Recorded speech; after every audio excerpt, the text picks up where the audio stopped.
নমস্কার সবাইকে। আজ যে ভিডিও নিয়ে এসেছি দেখেই বুঝতে পারছেন ডালের কিছু একটা হতে চলেছে। হ্যাঁ, ডাল বড়ি দেওয়ার প্রস্তুতি চলছে। অনেকে বড়ি কিনে খান, তবে সত্যি বলতে আমার কেনা বড়ি থেকে বাড়িতে বানিয়ে দেওয়া বড়ি আলাদাই স্বাদ লাগে।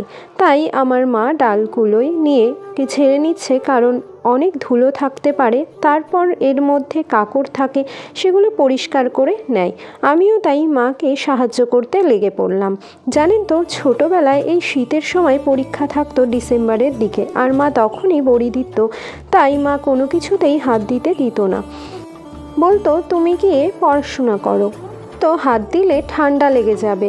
এই যে চাল কুমড়ো কাটছে, এই চাল কুমড়ো আগে ছোটোবেলায় দেখেছি কেটে কোড়ানি দিয়ে কুড়িয়ে নিত, আর তখন খুব বায়না করতাম একটু আমি কুড়াবো, কিন্তু মা একদম দিতেই দিত না।